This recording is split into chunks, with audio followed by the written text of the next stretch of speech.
Hello, everybody, and welcome back to the MLB DFS Slate breakdown for August 18th. Guys, we are here. We're making it to the end of August.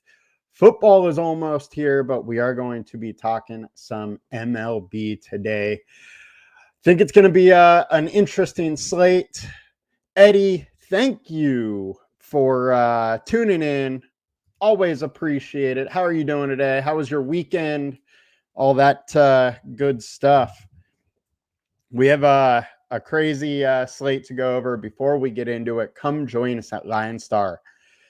It is only $39.99 per month, and it gets you access to all we do, the props, the DFS, the best ball. You get it all, one low price. Juan, thank you for showing up. Happy Monday. Hope you're having a good day, and hope you had a great weekend. Now, let's jump into this slate a little bit. As always, we're going to go over the perfect lineups first. Then we will jump into the winning lineups from yesterday before we head on over to today's slate, the pitchers to consider, the stacks to consider. We'll cover it all. And always, if you guys have any questions, please let me know. Eddie almost took down a WNBA slate. Well, good job getting to the top. Sorry you didn't, take it down. But hey, we're back for another week to make some money. So, and oh, nice. You got an MLB into the semis. I have 3 in the semis, and they're looking pretty good. I think this MLB week is going to be pretty interesting. There's a lot of 2-start pitchers, and then I know Yankees and I believe Dodgers both have 7 games, and Dodgers start in Colorado. So Dodgers, unfortunately, sore subject for me, but they also may be the team you need this first week to get you, to the top of the leaderboards in those best balls. All right, let's get over to the perfect lineups from yesterday and see how these shakes out. So on DraftKings, we had Andrew Abbott, Dean Kramer as the 2 pitchers in the perfect lineup. Then we had a 2-man Texas stack, 2-man Minnesota stack, and some one-offs. Didn't use close to all the salary. 245.7 was the lineup score. Sorry, I should have zoomed in on that a little bit better so all of you guys could have seen it a little better. I will do that next for FanDuel. So the winning score went to Scout 326. They had Takedown. They had Abbott and Crochet. Crochet was hard to get away from yesterday. It was 60% owned, but just projected so much better than everybody else. It was hard to come off. And he still did enough to get the winning lineup. So we had a 5-man Texas stack, a one-off of Westberg, Sanchez, and Abreu. So congrats to Scout. 198.1 took it down. And then on FanDuel, the perfect lineup did go to Dean Kramer. Then 2-man Texas, 2-man Minnesota, and all one-offs after that with 31.8 salary used and 313.3. With the winning lineup going to TCYRS, who had Bybee.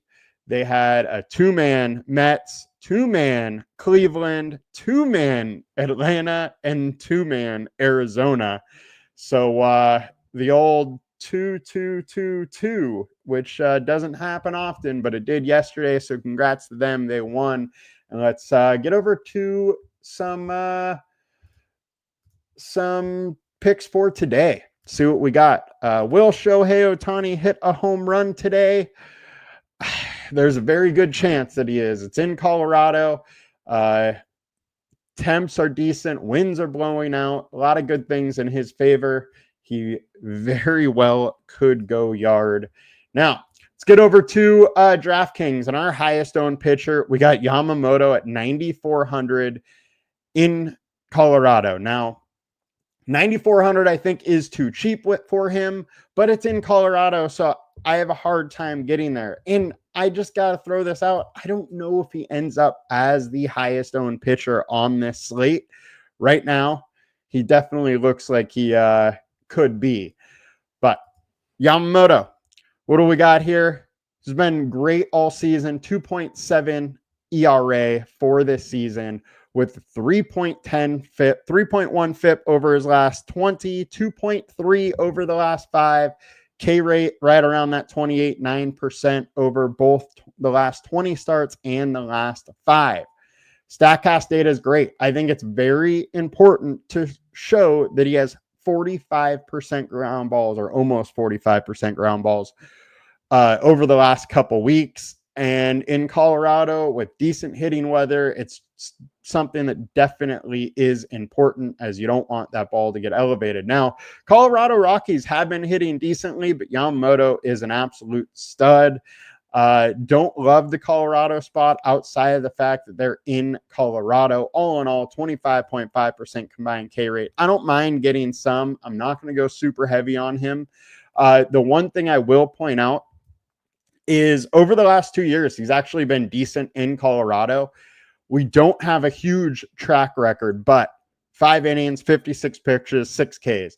Don't totally know why he only went 56 pitches here. I don't know if it was a rain delay or what happened, or if he got banged up, but he was very good. Only allowed 1 hit in 5 innings and had 6 Ks earlier this season. And then last year, 5 innings and 71 pitches, 2 earned runs, and 6 Ks. So that's back-to-back starts in Colorado that he was still decent. So maybe we don't need to, over factor that Colorado aspect in if we want to pick him. He is one of the better pitchers in the game and can absolutely get it done, even in Colorado. Next, we got Robbie Ray, 9,700.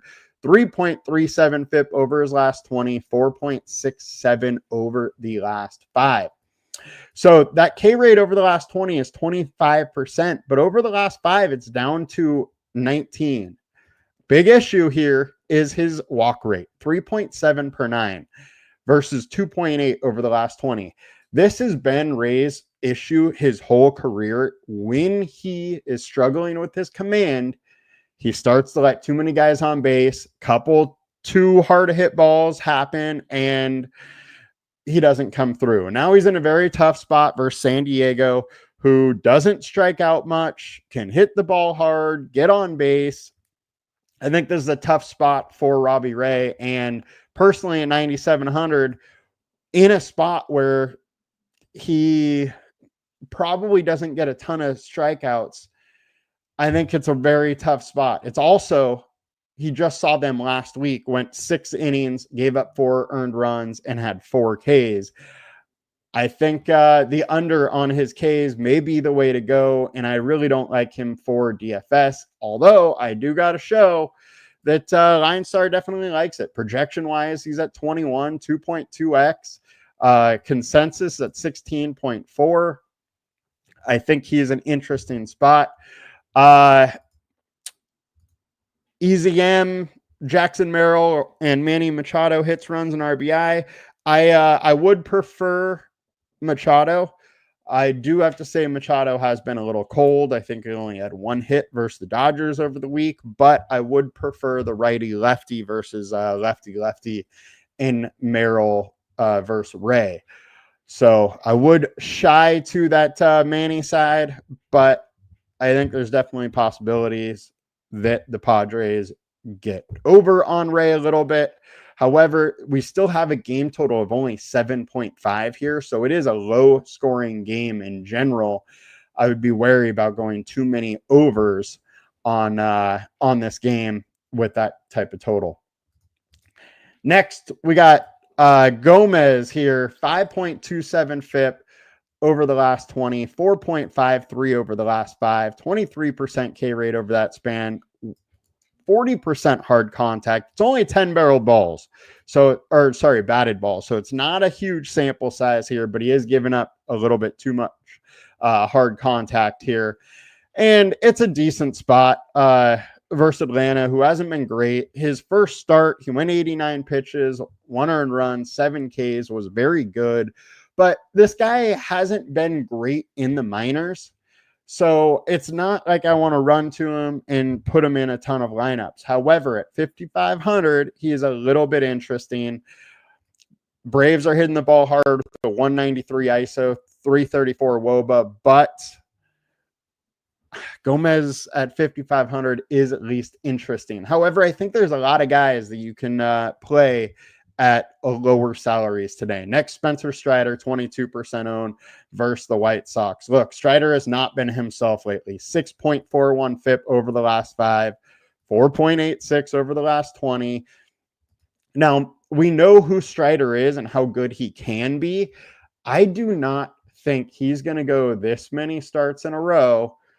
4 starts in a row being as bad as he has been. And now he's versus the White Sox, who really aren't that great of an offense, even though they've played up a little bit over the last, say, month or two.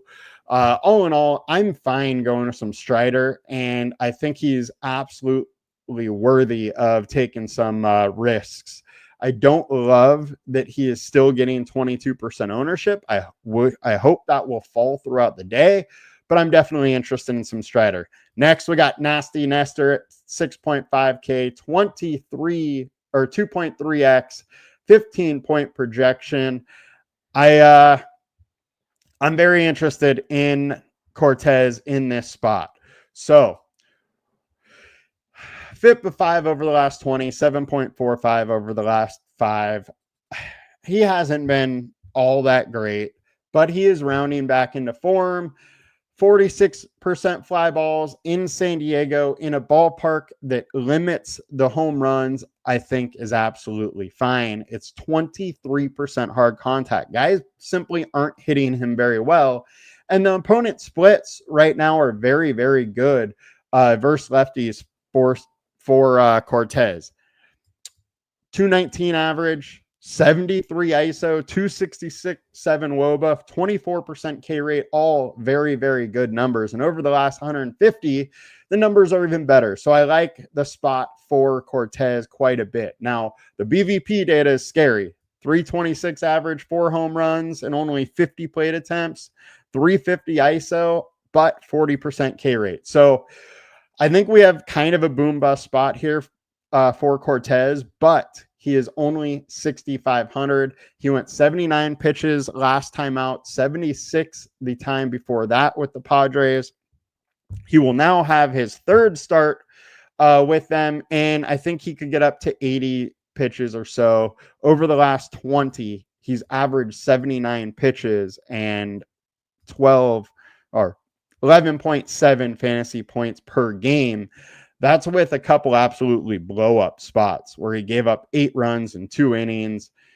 And I just don't really expect that to happen. He is a boom bust player, but the ceiling, I think, warrants playing some Nasty Nestor. Now let's get into some pivots. Actually, we need to talk Trevor Rogers. We talked about him last week a little bit, and this dude has just been brilliant. 3.2 FIP over his last 20, 2.36 over his last 5. K rate's not super high. He keeps the ball on the ground, 37% fly balls. Only issue here is the splits. Over the last 20, 293 average, 180 ISO, 365 WOBA. All in all, versus the Red Sox, I am a little interested with Trevor Rogers. We also have mild temps, winds blowing in Fenway today. It's decent. It's definitely decent pitching weather. I think Rogers on this type of slate where there's no clear pay up option that you really, really want to hammer, Rogers looks very, very interesting. Next, let's get to our pivots here. Dustin May, 6,900. All right, 4.65 FIP over his last 20, 4.25 or 23 over the last 5. 22% K rate, getting a lot of ground balls, decent amount of hard contact. But the thing that I am so interested about this is he got traded to Boston, and his pitch mix totally changed. And with that, maybe there is a little bit more upside. Maybe Boston kind of figured out something with him here. And at 6,900, I'm absolutely willing to go back to him and figure out what they have. The other aspect is this Baltimore team really hasn't been hitting that well. So I like the upside at low ownership for Dustin May at 6,900. We'll see if that pitch mix stays different, but it definitely could happen. Next, Michael Wacha, 8,200, 16% owned. Wacha has been dealing lately. He averages 38% more fantasy points at home and has a 2.9 FIP over his last 5, 3.7 over the last 20. K rate's not super high, but he's not priced that high. The issue here is in KC. Very good hitting weather today, 90-degree temps, like 5 to 10 mile an hour winds blowing out, and he gives up 43% fly balls with a lot of barrel balls. So it's a little bit scary in that aspect, but he has been pitching very, very well, and he's definitely a pivot option, I think, on this slate versus Texas team that's been hitting okay, but also not great. Next, I think you got to throw out Zach Gallen there at 2,800 versus Cleveland. He is still a TBD pitcher on MLB probable pitchers. Arizona has TBD. It is expected that it is going to be Gallen. It possibly could not. It's usually these type of vet guys, like we know for sure if they're going. Something may be going on here where Gallen is going to not go today. But if he does go, I am absolutely consider using him. Just he's one of those guys that has a huge ceiling as well as a very low floor. But those situations I'm always interested in for DFS. Now on to FanDuel. High ownership. We got Strider and Yamamoto. Cortez at 7,600 is interesting. Rogers 10.5K is super pricey. But it's a weird slate, and I might have to get a little bit. Also very interested in May and Wacha on this slate with just, not great pitching options up top. I think that's definitely a way we can get a little bit different and pay up for some of those Dodger bats. Now, let's get over some stacks, see what we got here. So our high-owned stacks of the day is no surprise. It is Dodgers versus Kyle Freebaum. Freebaum, 6.82 FIP over his last 5. Behind him is an absolutely awful bullpen. Decent hitting weather in Colorado, and it's Colorado. They're massive favorites, an 11-run implied total. 6.7 is their implied total. It's just super high, way higher than anybody else. It's going to be hard to get away from some Dodgers. Next, our highest projected is Dodgers. Highest value, we got Baltimore versus Dustin May. So I do like Dustin May today. I think there is some sneaky upside, but it's still a guy that has a 3.65 FIP over his last 20. He can absolutely get hit, and I'm fine going there. Wacha gives up a lot of fly balls, a lot of hard contact, and nice hitting weather in KC. I think there is some interest in Texas as well. But both situations, I do prefer the pitchers. However, you cannot deny this type of value, and I don't mind having some. Our high ceiling stacks, we got Milwaukee popping up.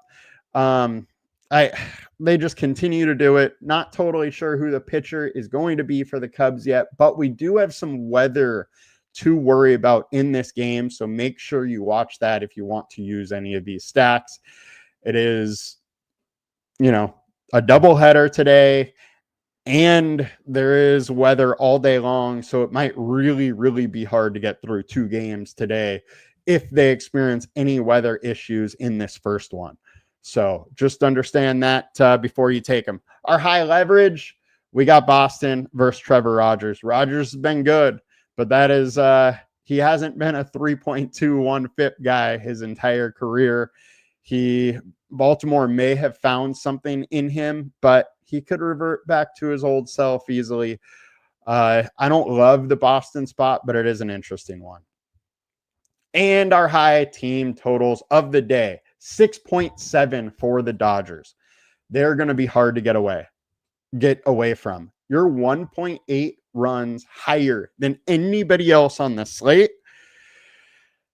I'm going to have a lot of Dodgers and just try to get different elsewhere. Atlanta 4.9, KC at 4.9. Both are interesting. Don't totally love either, but I'm going to have some. Chicago at 4.6. Remember, there is some weather concerns there. Texas at 4.6. Very interesting with that hitting weather to me. If Colorado and Dodgers fail, then all of these stacks become very interesting. I think Texas and Arizona are two that I'm probably going to have a decent amount of in those games that do not, in those lineups that don't have the Dodgers. Cincinnati 4.5, Cleveland 4.5, Arizona 4.5. If you are not going to use the Dodgers, you can really pretty much use anybody on this slate, as the totals are so similar. And I think there's a ton of different ways you can get different. So on this slate, you're going to have some Dodgers lineups that are probably super high owned. And then after that, you can get real different if you're fading them. I think there's some different ways to go for sure.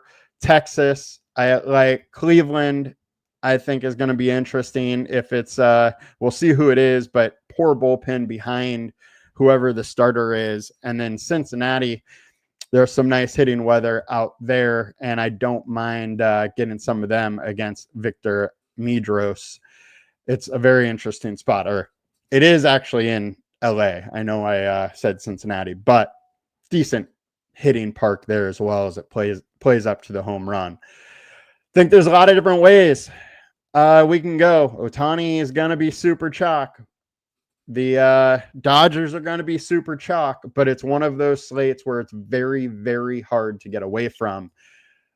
And with pitching ownership, getting spread out a little bit, I think it does make it a little easier to take the Dodgers. I'm going to have some. That's going to do it for us today, guys. I'll be back probably about 11:30 with the prop show, where we're going to go to redeem ourselves from a very tough full send Friday. That's going to do it all, guys. Be back in a little bit. Hope you guys have a good one. Talk to you later. Please like, comment, subscribe, do all that stuff. It just helps us an absolute ton. Talk to you all later. Peace.